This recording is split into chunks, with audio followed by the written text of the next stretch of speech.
قۆڵبوونەوەی بلبلانیەکان لە ڕۆژهەڵاتی ناوەڕاست و کاریگەری لەسەر کەرتی وزە لەگەڵ دکتۆر بەهرۆز جعفەر سەرۆکی پەیمانگای مێدیتریان بۆ تۆژینەوەی هەرێمایەتی گفتوگۆ دەکەم. دکتۆر بەهرۆز لە سلێمانی و میوانیەمە زۆر بەخێر بەی سپاس بۆ ئامادەبوونت.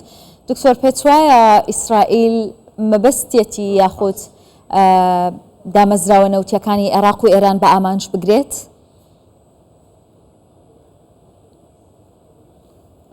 سپاس بۆ ئەم دەرفەتە و بۆ ئەم پرسیارە گرنگەش. لە ڕاستیدا ئەوەی کە پەیوەندی بە پەیوەندی نێودوڵەتیەکانەوەی دوو چەمکی زۆر گرنگە. یەکەمیان جیۆپۆلیتیک، دووهەمیان بازار.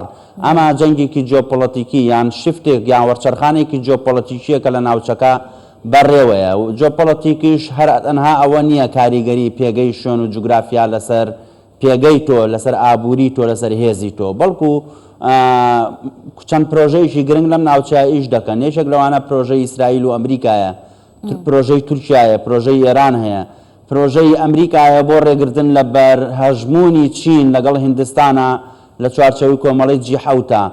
پرۆژێکی دیکە هەیە لە بەندەری دوقمەوە کە حەوزەی بڵێن خەلیجی عەرەبی لە سەڵتەنەتی عومانەوە بەستوێتی بە سعودیە و هەتاوەکو دەریای سپی ناوەڕاست بڕوات.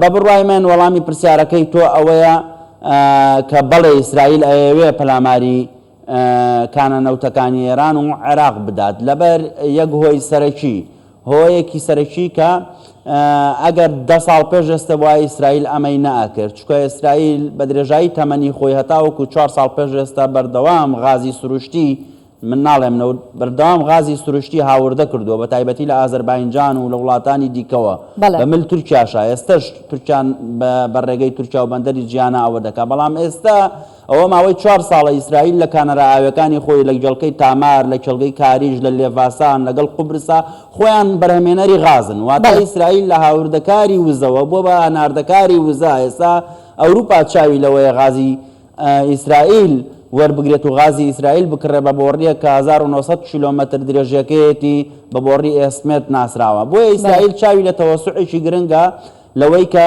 ئەو کەرتە وزەیەشی لە کەنداوی عەرەبیە بە تایبەتی سعودیە و خەلیجی عەرەبی ببەستن بە ئیسرائیلەوە کە من پێم وایە ئیمارات 3 ساڵ زیاترش کۆمپانیەکانی لەگەڵ ئیسرائیلەوە ئۆپەرێشنەکەن لە کەنارە ئاویەکانی دەریای سپی ناوەڕاست. بۆیە بەڵێ ئەوانەی کە دژمنی ئیسرائیلن بە تایبەتی ئەوانەی لە بەرەی مقاومەیان و ئێران ئیسرائیل بەلایەوە ئاساییە پەلاماری. باشە، بەڵام دکتۆر پرسیارەکە ئەوەیە خۆ عێراق بەڕەسمی نێوتووە بەرەی مقاومە ئێمەین یان بەرەی مقاومە ناڵێن ئێمە حکوومەتی عێراقین، بۆچی دەبێت ئیسرائیل دامەزراوە نەوتیەکانی عێراق بە ئامانج بگرێت؟ هیچ ڕاستیەک لەوە ڕووناکتر نییە کە عێراق کۆنتڕۆلی بەسەر هێزەکانی حەشدی شەعبیدا نییە، واتە عێراق کۆنتڕۆلی بەسەر هێزی خۆیدان نییە. تۆ بۆیە دەوڵەتی لەبەرەوەی هەر شیە کە دویست وەکو دەوڵەت بیکەیت. دەوڵەت پێویستە مامەڵەکەی مامەڵەیەکی بازرگانی بێت، نەک مامەڵەیەکی شۆڕژێڕانەی هەڕەشەکارانە بێت.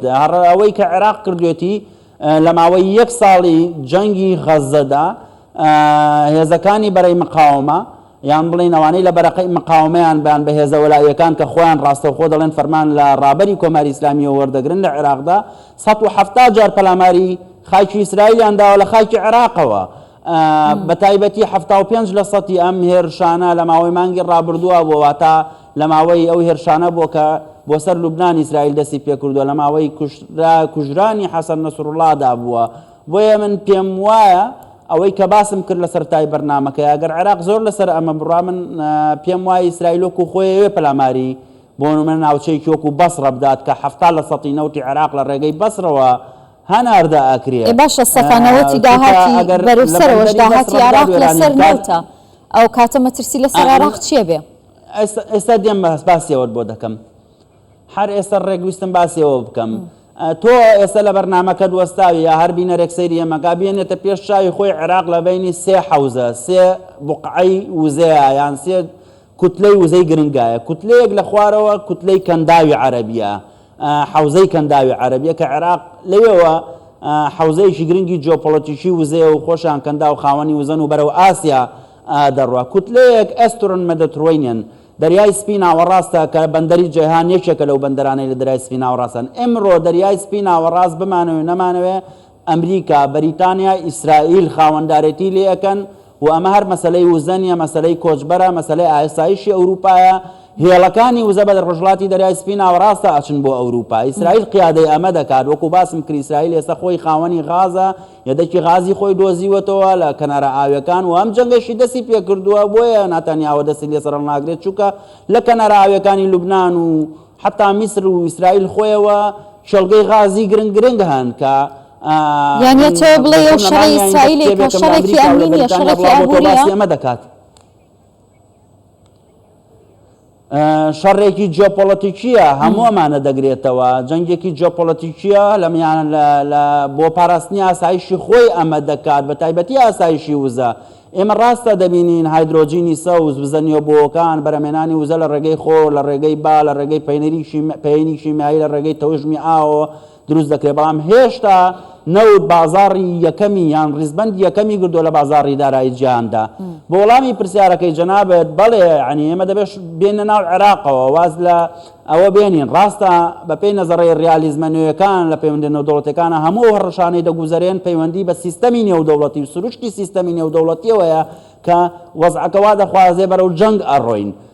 ئەمە لە بازنە گەورەکەدا بە پەیوەندی بە ململانەی چین و ئەمریکا و رووسیا و ئەمەوە هەیە، بەڵام لە بازنە بچووکەکەدا هێزە هەرێمایەتەکان سعودیە، تورکیا، ئیسرائیل، ئێران ئەجەندای خۆیانێ بە ئەجەندای جیاواز لە منتیقەیەن. ئێمە لە دۆخی عێراقا بەرەو چۆڕۆین. عێراق بەڕاستی لە ڕووی ئابووریەوە من ئێستا بەداتا پێتەڵێم لە بەردەم مەترسێکی ێجگار گەورەدایە، یعنی ئەمە هەر ئەوە نەبێت لە 6 مانگی یەکەمی ئەم ساڵدا عێراق بایی 77 تریلیۆن و 400 ملیار دینارە، 77 تریلیۆن و 400 ملیار دینار نەوتی فرۆشتووە، 65 تریلیۆن دیناری لە نەوتەوە وەرگردووە لە 6 مانگی یەکەمە. ئەمە هەفتا لە سەتی لە بەسرەوە ئەڕوات ئەم نەوتە. ئەگەر تۆ بەندەری بەسڕە وێران بکەیت یان خۆی بەشی زۆری نەوت لە سنووری بەسرەوە بەرهەم دێت، ئەگەر ئەمە وێران بێت بێگومان ئابووری عێراق وێرانە بێت. اینجا جگە لەوەش داهاتی عێراق لە ڕێگەی نەوتەوە کەمی کردووە، لە مانگی ئابدا 8 ملیار و 490 میلیۆن دلار دەستکەوتووە، بەڵام لە مانگی ئەیلولدا ئەم بڕەدا بەزیێ بۆ 7 ملیار و 110 میلیۆن دلار، کەواتە ئەم یەدەکی ینی داهاتی نەوت لە عێراقدا بەرەو کەمبوونەوە ئەچێت. دەگەر عێراق بچێتە ناو جەنگێکی واوە بێگومان داهاتەکەی زۆری لە دەست دەدات کە ئێستا ڕەنگە کاتی نەبێت. سپاس دەکەم دکتۆر بەهرۆز جعفەر، سەرۆکی پێمانگای مێدیتریان بۆ توێژینەوەی هەرێمایەتی لە سلێمانیەوە لەگەڵم بووی.